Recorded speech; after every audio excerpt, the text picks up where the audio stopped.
2025 is quickly coming to an end, and finding a good free-to-play MMORPG is harder than ever. Some are full of paywalls, and others die before you even hit level 50.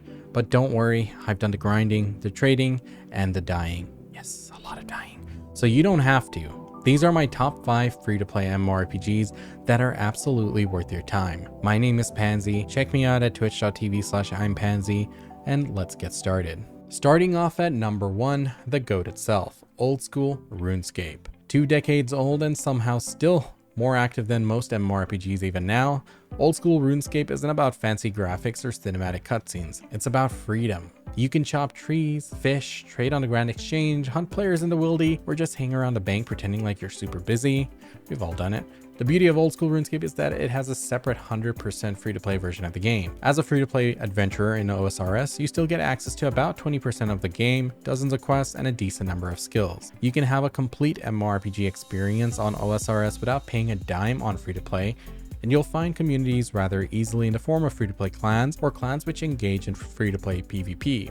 The best part is that the in-game economy allows you to buy bonds, which are membership tokens, with gold you've earned over time, meaning you can save up and become a members player eventually. This has become harder over the years due to the inflating price of bonds, but nonetheless it's not impossible, it just takes a little bit longer. Once you do get memberships, however, it's much easier to make money for subsequent bonds with the availability of a wide variety of money-making methods. The community is massive, and the devs push updates voted by the players. Oldschool Runescape is the proof that simple gameplay, real grind, and community-driven updates will always outlast pay to win.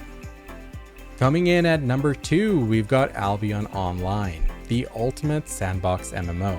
Think of it as EVE Online with medieval armor. Every weapon, every piece of gear, every coin in your pocket, all made and traded by the players. Albion runs on a player-driven economy, and when you die, your gear drops depending on the zone you're in. Brutal, yes, but that's what makes every fight mean something.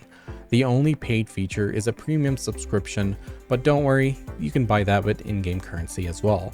So if you're smart about your eco, you can stay premium forever without ever spending real cash. Albion is a cross-platform game and can be played on PC, tablet, and even mobile. The PvP is deep and the market is ruthless. Teamwork and playing together actually matters. Guilds do usually welcome free-to-play players without any hassle or discrimination because every player can contribute. With patience, you can fully participate in territory wars, dungeons, and eventually unlock high-tier crafting without paying a cent. If you love crafting, strategy, and player-driven chaos, Albion is the best free-to-play sandbox MMO out there.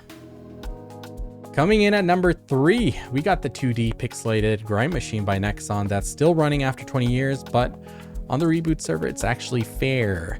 On Maplestory Reboot, there's no trading, no pay to win, but there is a cash shop which offers convenience, but with a little bit of hustle, you can play without. Everything you earn in the game, you grind yourself. Think of it as RuneScape's Iron Man mode. No whales buying their way to power, just you, your keyboard, and a lot of sleepless nights. The grind is steep, but the satisfaction of powering up your character without swiping the credit card is a big draw for the game, and there are over 52 classes and counting. Reboot emphasizes solo progression and farming, making it one of the most rewarding long-term free-to-play experiences, but it does have a lot of group bossing. Group bossing is a staple in the community, and you'll have no issue finding groups, even statics, the further you go into the game. The cash shop is primarily for pets, however, there are other minor boosts as well. And finally, events give you a huge boost in rewards, and there's always one going on. This is an event-driven game. So, with the rewards being so banging, players usually use the cash shop if they miss too many days in order to catch up and make sure they earn all the rewards. Sure, it's grindy, but if you like building power step by step and the art of cultivation, lit RPG fans know what I'm talking about, Maplestory Reboot might be one of the most satisfying free-to-play MMO experience around.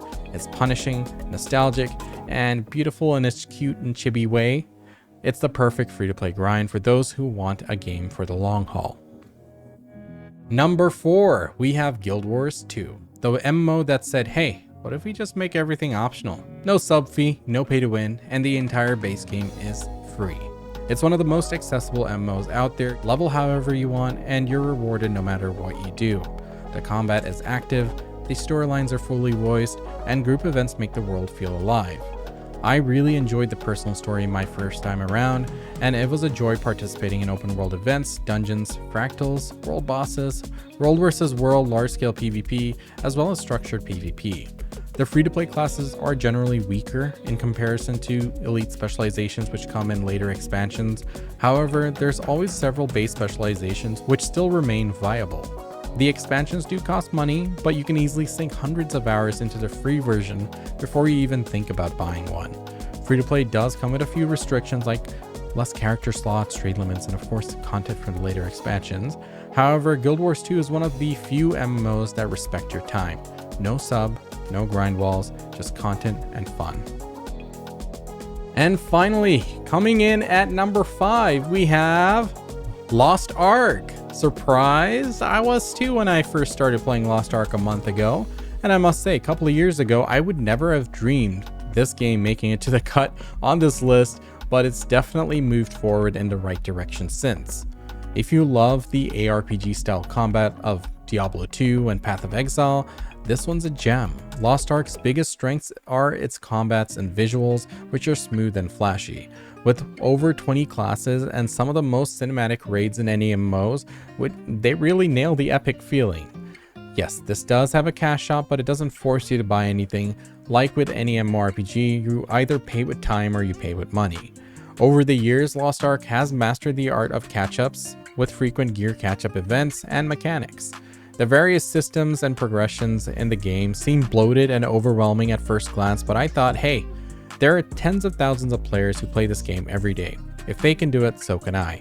So I took things at my own pace, step by step, and eventually figured everything out. At the end of the day, it all comes down to gold. So you'll eventually fall into a routine of dailies, weekly content, save up currency, and progress over time. The combat though is satisfying and therapeutic, and this game, it certainly allows you to progress as free to play, and it is improving, I must say. So there you have it guys, 5 MMORPGs that are actually free, fun, and still going strong in 2025. Whether you want nostalgia, full loot PvP chaos, or action-packed raids, there's something here for every type of grinder. Which one's your favorite? Let me know in the comment section down below, and if I missed one, hey, drop it there as well, and let me know which game deserves a spot on this list next time. Once again, my name is Pansy, and check me out at twitch.tv/ImPansy. I stream every weekend on Saturday and Sunday at 10 a.m. to 4 p.m. Central US time. And hey, I really appreciate you guys watching. I'll catch you guys next time. Peace.